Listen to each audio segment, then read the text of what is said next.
believe that Better Call Saul has redeeming characters like Skinny Pete and Badger and James McGill and Kim Wexler. And now that the boys have grown up and now they're men, Skinny Pete and Badger being Brandon Mayhew, played by Matt Jones, and Skinny Pete's played by Charles Baker. Now that they have grown up, they did very well in the CBD business, trading on the CBD business. And they moved to New York City, probably most likely to escape cartel. And they're living in a townhome. They got a little electric Porsche. They're about to do this whole drive and stuff, headed back to New York City. And Skinny Pete talks about, how he wants to develop the YouTube show and use Jimmy McGill and Kim Wexler as like a mentor. And then he comes up with an idea like, well, let's hit this one coffee shop right here in New York City. When they arrive in the coffee shop, there's a musician in there, and that's going to be me. And I'll eventually come up with a name for my character. And I'm going to be in the coffee shop playing music while they come in. And they'll do a little interview. And so this whole thing, because they're looking for music for their YouTube show. And this whole thing is to develop their YouTube show. Now, Jimmy, Slippin' Jimmy, also known as James Morgan, James Morgan McGill, he is going to help them with the legal stuff because they'll run across it once they become famous. They've already got 300,000 subscribers.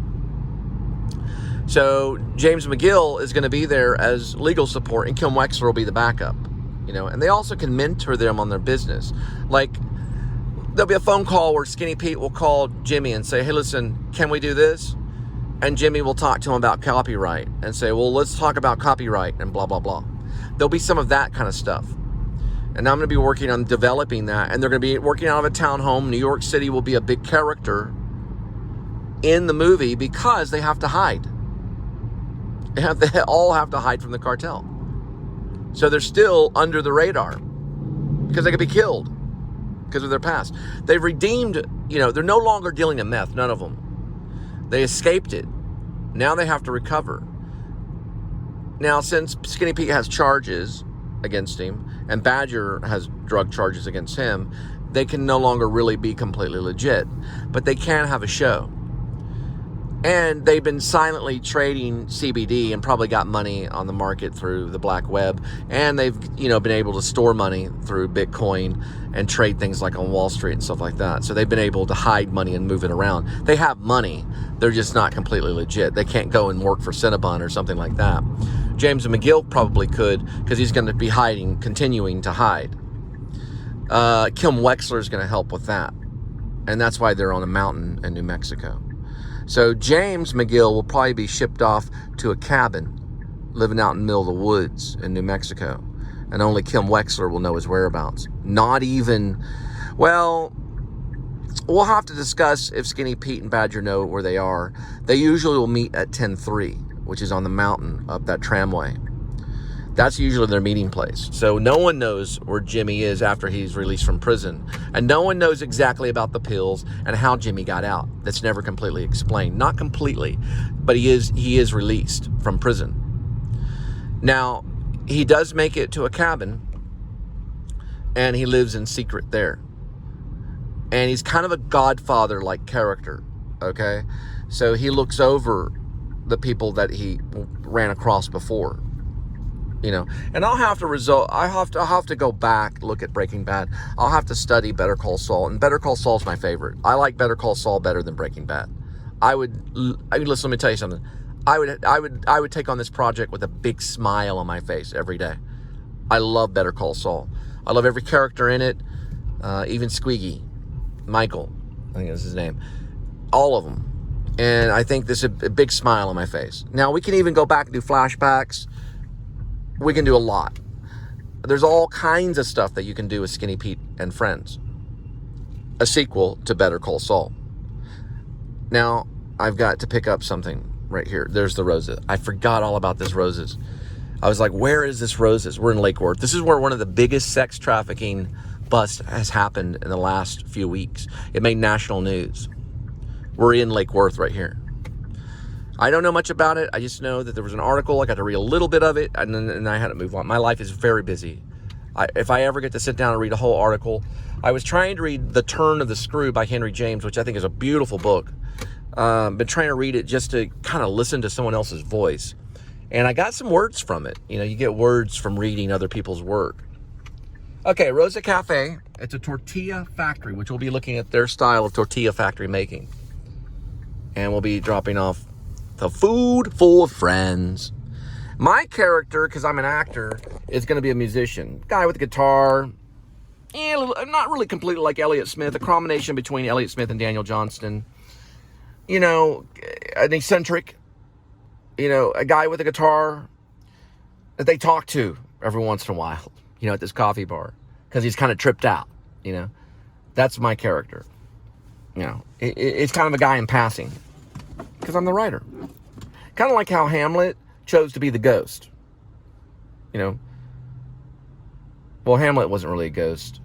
What I'm really trying to say is how Shakespeare chose to be the ghost in Hamlet. That's what I meant to say. It would be interesting if Hamlet was a ghost, but he wasn't a ghost. His father was well, yeah, his father was named Hamlet. Yeah, he was King Hamlet. Anyway, it goes to show how Shakespeare chose to play King Hamlet, the ghost, in Hamlet. Now we're on. Well, we were on anyway, because anything goes.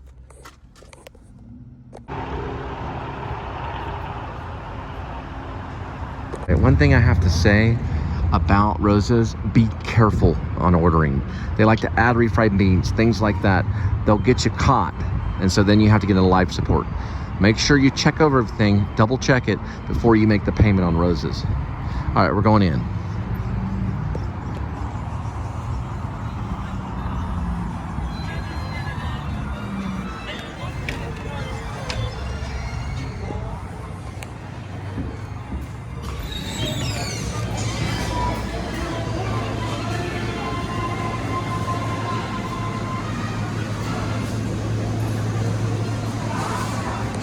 I didn't know black beans were healthy.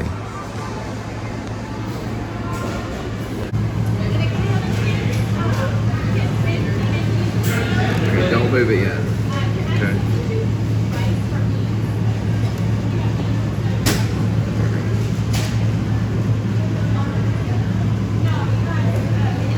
I hope they like it. Okay, they got it wrong the first time I caught them. I just basically want it normal. Okay? Nothing special, nothing added. Okay? There we go. Now we're looking at it right here. See the difference? They'll have you here for an hour. I had to get management to do it. It's just, they don't always get it right. It's just the way it is. You have to be careful. They go too quick, and this is the order.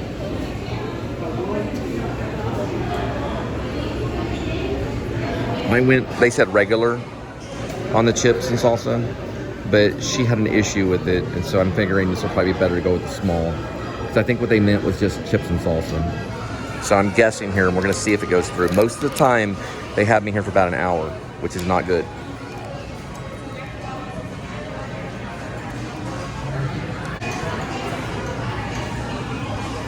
They don't like it.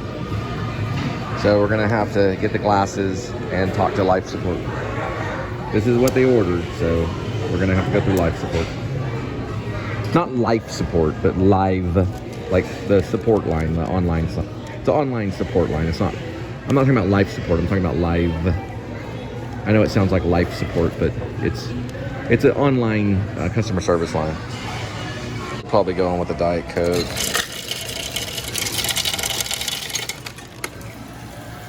I put a lime in it.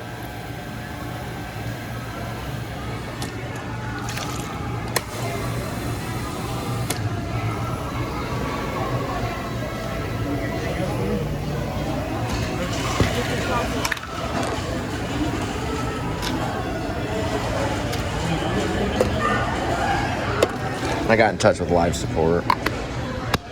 Management got it right. The only thing is it may have been a medium chips and salsa.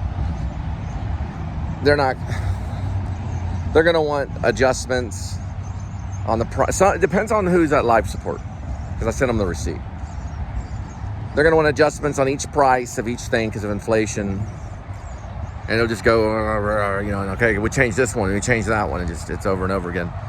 Grubhub never did this, but Grubhub was out of Chicago. They also didn't give me all the mileage stuff, too, when I filed my taxes. Everything was easy with Grubhub, but this one, they check things, so. We got it right, though. We got the manager involved in it. So we'll head back. And we're at Rosa's with live support, with runner live support, giving them the receipt that they want. Head back in. Just wanted to make sure.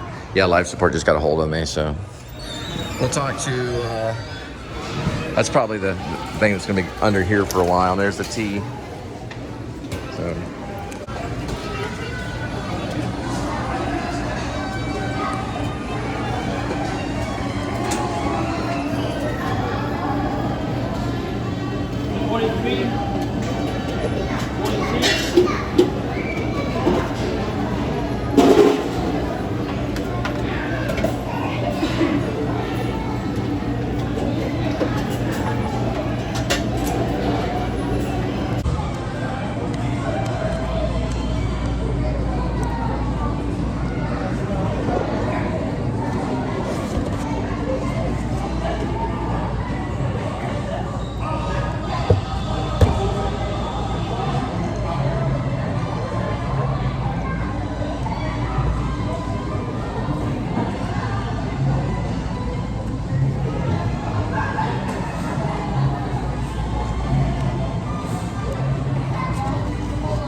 It's the top of the cup thing. Like that.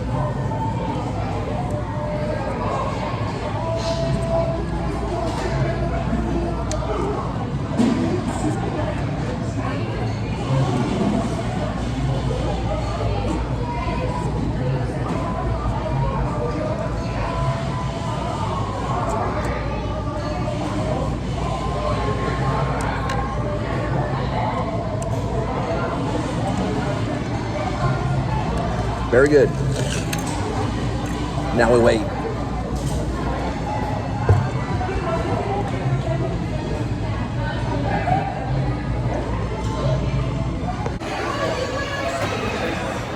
right, they got me. So the manager must have not heard correctly. She was moving real quick, real quick. She never added the taco salad. So we're reviewing each item, some more expensive, some less. We got to go back and add the taco salad, and then the order will be complete. So I'm looking at everything right now.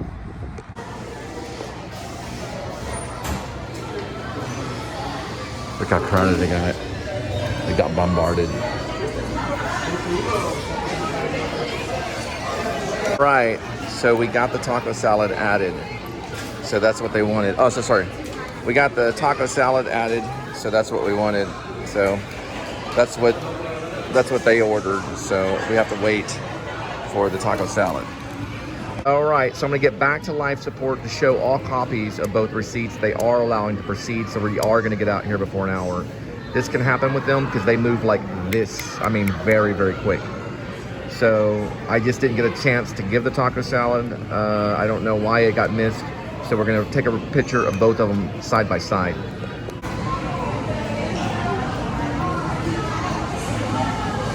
Waiting on the taco salad to go, which is 56. We're on 55 right now. other lady took it. So I told Victoria, who's in there, she's working 100 miles a minute, making tortillas and everything. I told her I was, I'm sorry, and she got the taco salad, so that's what they were wanting. They can tell the difference if something's missing on the app. So we got the taco salad, and we're gonna be going to your doorstep. And the rest of the food's right here. So I was gonna talk a little bit about the relationship between Jimmy McGill, also known as Charlie Hustler, Slippin' Jimmy, James McGill, Saul Goodman, and his brother, CM, Charles McGill. And one being very legalistic and ritualistic, going beyond law and going into rituals, OCD, that'd be Charles McGill. And then Slippin' Jimmy, who would con people, even his brother, who'd hustle him because he could. And that's how he got into the law firm and got in trouble and got himself in prison. But we're not going to go this far because I pressed the wrong button. It'd be 12 hours of conversation. And I'm not James and Carla, and I don't have a dog named Hudson. The most that James and Carla does, they do about 2 hours, 2.5 hours of live stream a day. We're going to have to circle around and find out what's going on.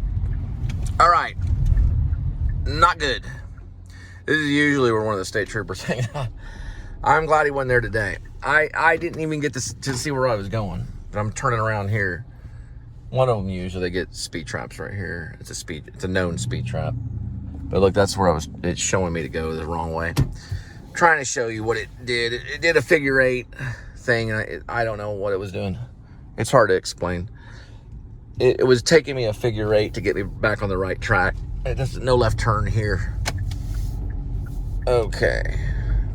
I'll tell you in a minute. What it was doing, you couldn't see what it did. It's trying to hide from me right now. There we go. It did basically like a figure 8. It was showing the figure 8. That means it was taking all of the available exits, only that was no longer an exit. It learned that, and then it reprogrammed itself. So it's hard to say. But Charlie McGill is his older brother. He's played by Squiggy. If you ever watch Laverne and Shirley. We're going to make it after all. That was played by Squiggy. I know his name is Michael. That's about all. Sorry, I'll have to look his name up later. He's a great actor. James McGill was played by Bob Odenkirk, also known as Slippin' Jimmy, Charlie Hustler. He was employed by Howard. I think it was Howard and Morgan. Howard and Morgan. There's a law company I'm dealing with right now called Morgan and Morgan. Howard and Morgan was the big law firm. Howard is executed in Better Call Saul. That's what it was, a figure 8 thing. It was telling me to go to all of them. It was a crazy kind of thing. Now, Kim Wexler is James McGill, or James Morgan McGill, also known as Saul Goodman. Kim Wexler is his right-hand woman or partner. It's his partner in the law firm. I don't know if she was a boss. She was a lawyer. She knew Howard. She was probably like a boss to Slippin' Jimmy. Jimmy got in through internship because his brother, Charles McGill, was OCD and very crazy. Who lived alone, was scared of electricity. It's an OCD trait. Look at these guys right here. Fighter jets flying over. And had a mental breakdown and problem. He had to leave the law firm. He couldn't do it. But he was one of their best lawyers because of litigation. He was a great researcher. He was a genius, and he could solve any case. And that was played by Squiggy from Laverne and Shirley. Or if it's not Squiggy, then it's the other guy. I don't know. I have to look at who the hell Squiggy is. I don't know exactly which of the character, but let me just tell you, it was a character that was in Laverne and Shirley, and I think his name is Michael. I'll look it up later. If I'm wrong, I'm wrong. We'll get right later. Sometimes I talk over myself at this point, so give me a moment.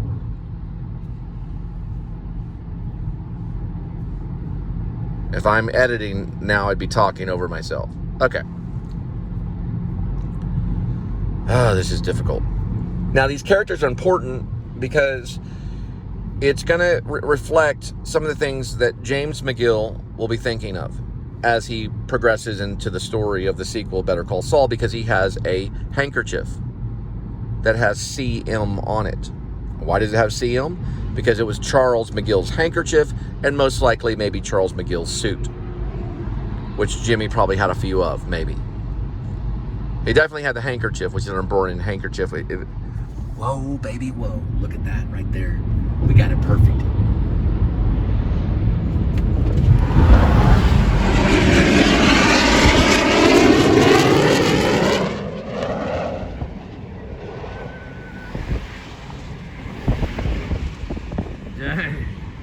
And they do that all day long. Now, the handkerchief is important because it's going to say CM on it, as in Charles McGill. It'll just say CM. But you see the handkerchief, you know, when he's at 10-3. He pulls it out as a remembrance kind of thing. We don't know if Jimmy's gone back to his place or his storage unit or whatever happened, whatever Kim Wexler set him up with whenever he was going into prison. She was going to watch over, visit him. He had to go in for being a hustler. That's how the movie ends. Or that's how the story ended. I'm continuing on. It's like doing a sequel to Midnight Cowboy or something. I'm exploring Badger and Skinny Pete, basically, and how they find redemption and get out of the Albuquerque scene and escape to New York. And they go all the way to New York to develop a CBD business and then later get involved in what's known as YouTube. Now, there's guys like Casey Neistat, for an example, who's very successful on YouTube. Great cinematic quality, great presentation, very entertaining, and does like one show a week. I do 4 or 5 shows a day, and I talk a lot about Skinny Pete and Badger. Now, I worked with Skinny Pete, Charles Baker, right here. Charles, Rob Vasquez, Brian Beck, and I, and Lane. I don't remember Lane's last name. Lane played the farmer boy. We all did Waiting for Godot. I played Lucky.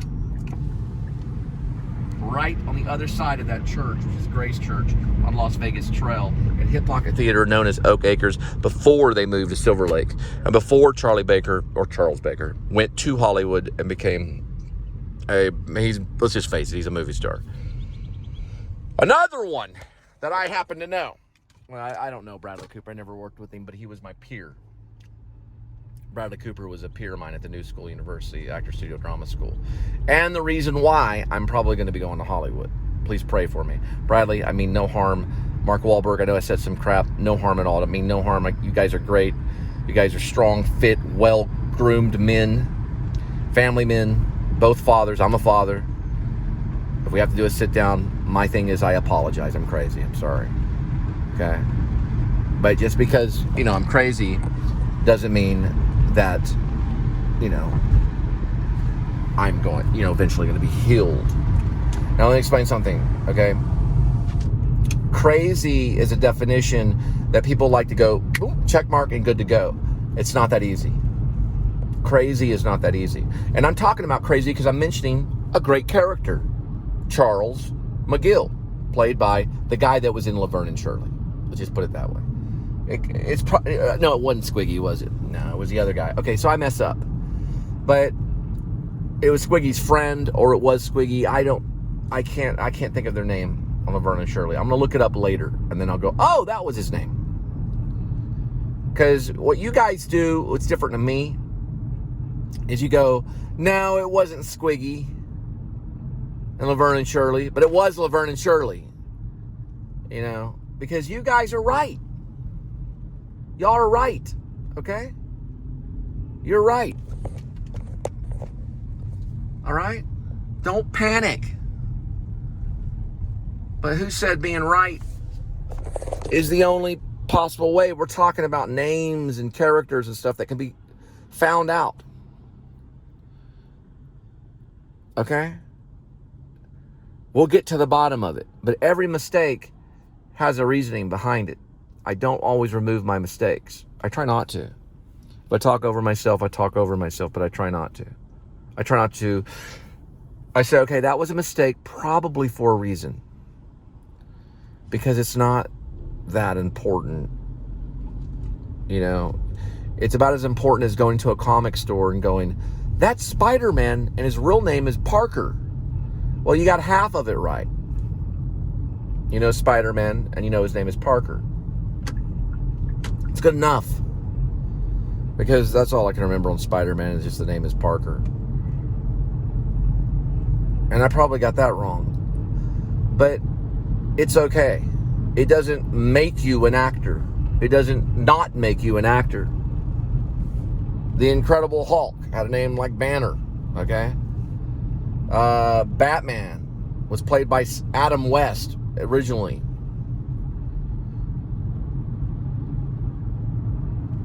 The present moment, I can't give you all the names and get it all right at the present moment, but I can look it up. I promise I can. And eventually, over time, I'll have it memorized and we'll have it all right. So when we all go to a comic convention, we'll have it all correct, or I'll just be quiet and have an interpreter that will speak for me.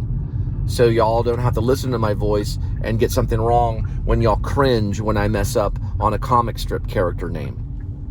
I know that Darth Vader was Anakin Skywalker. I know Luke Skywalker was played by Mark Hamill. I know Bob Odenkirk played Slippin' Jimmy, also known as James McGill, also known as James Morgan Jimmy McGill. Okay, I'm learning that we'll get all the names, because listen, I know I just have to talk about this, but we'll get all the names correct. We'll get every single thing, all the ducks in the row.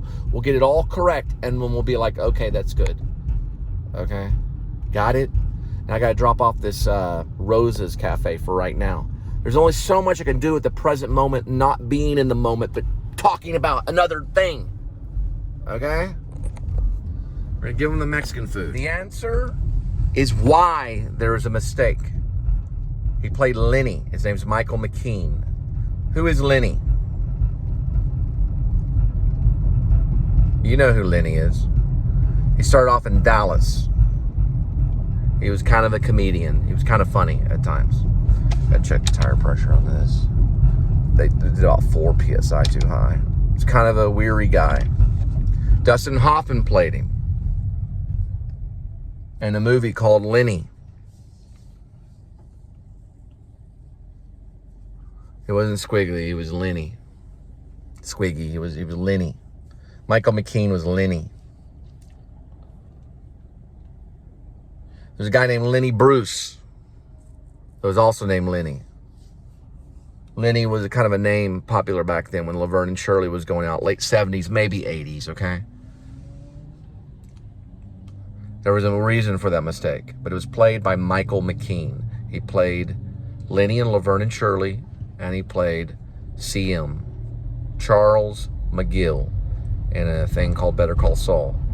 Now, there could be flashbacks and stuff in Skinny Pete and Friends, but I have to write it first. I have to figure out, what direction am I going? I'm on a sailboat. Where am I going to go on the sailboat? Why would I go there? I have to, a concept and an idea, when you think about it, you go, okay, we're going to go to New York City, a townhome. We're going to go back. We're going to be on the road. Well, what road are we going to be on? Are there going to be mountains on the side? A canyon? What are they going to be doing? You know, it takes time. So I write the note card down first. Then I spend the day dropping off food, and I think, okay, I know where they are. I finally know where they are. And it's almost like waking up in a dream. And I know where they are. And if I don't get that, I don't write it. If I don't get that aspect to it, I don't write it. Just switched light and stuff. Something comes to me, and then I know. It could be my own memory that mutates and agrees with the fiction. And the word is fiction. It mutates and agrees with the fiction. It agrees with it. And if it agrees with it, and the memory is there, then it's good to go. And it goes into the software, which is known as Final Draft. But it starts on a note card, and images and dialogue and stuff. Then it goes into the phone while I'm working. Then I take it home and I refine it. Facebook usually only gets the notes from my phone. That's why there's spelling errors. That's why it's all blah, blah, blah. Because they're only getting the notes. Facebook is only getting the notes, which helps. It's a clue. You know, if Stanley Kubrick was writing The Shining, he would release the notes publicly in a newspaper. People will probably read it. It's a long, cool thing right here.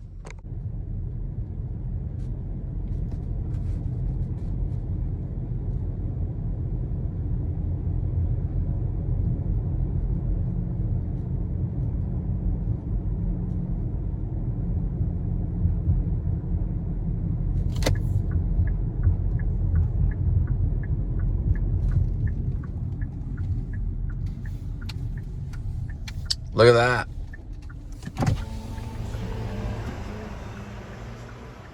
Can you read that? I'm gonna get out and read it.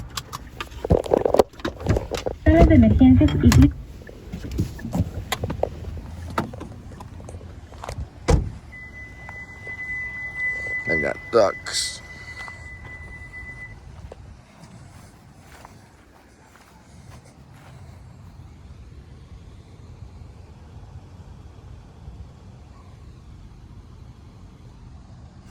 All right.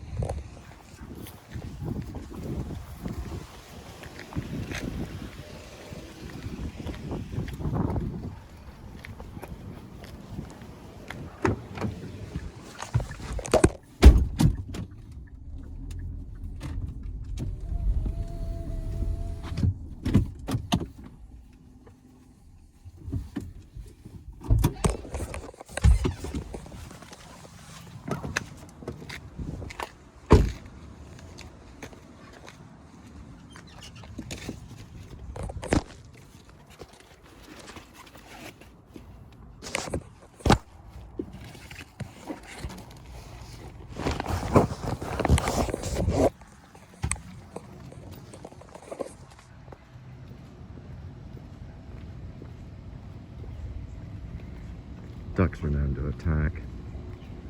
These probably won't, though. Look at his head right there. It's a little mohawk. I've never seen it before. It's a duck with a mohawk. Oh.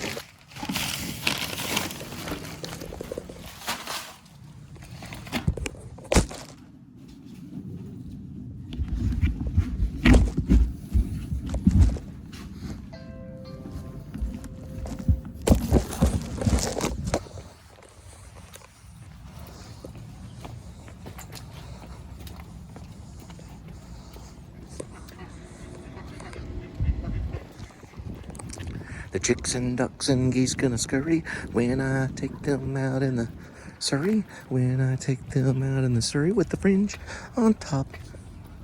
I got complete laughter in that audition in Oklahoma. Wasn't in Oklahoma though. Right, now, we're going to 7-Eleven. It's 4.4 miles. We'll be there 9 minutes. And this will be picked up at 8:39 in the PM post-meridian. It's a cool classic car behind me. I only can see the tail end of it.